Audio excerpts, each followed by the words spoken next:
একটি প্রাকৃতিক পরিস্থিতি মুহূর্তেই স্বাভাবিক জীবনকে দুর্বিষহ করে তুলতে পারে। এমনই এক বৈরী আবহাওয়ার মুখোমুখি এখন সৌদি আরব। চরম গরমের সঙ্গে ধূলিঝড়ের আশঙ্কায় দেশ জুড়ে জারি করা হয়েছে বিশেষ সতর্কতা। সৌদি আরবের জাতীয় আবহাওয়া কেন্দ্র জানিয়েছে, পবিত্র নগরী মক্কা ও মদিনা সহ রিয়াদ পূর্বাঞ্চল এবং সীমান্তবর্তী কয়েকটি এলাকায় তাপমাত্রা ৪৭ থেকে ৪৯ ডিগ্রি সেলসিয়াস পর্যন্ত পৌঁছাতে পারে।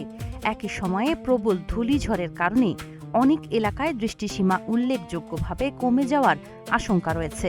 আবহাওয়া বিভাগের পূর্বাভাস অনুযায়ী, জীবন অবাক না করলে কে করবে? ২৮% মিল্ক ফ্যাটের অবাক করার সাথে ফ্রেশ মিল্ক পাউডার। জীবন অবাক করুক প্রতিদিন। ঘণ্টায় ৪০ থেকে ৬০ কিলোমিটার বেগে দমকা হাওয়া বইতে পারে। এতে মহাসড়ক, খোলা স্থান ও মরু অঞ্চলে চলাচল ঝুঁকিপূর্ণ হয়ে উঠতে পারে। তাই প্রয়োজন ছাড়া বাইরে না যাওয়ার পরামর্শ দিয়েছে কর্তৃপক্ষ। বিশেষ করে শিশু, বয়স্ক এবং শ্বাসকষ্ট বা হৃদরোগে আক্রান্ত ব্যক্তিদের অতিরিক্ত সতর্ক থাকতে বলা হয়েছে।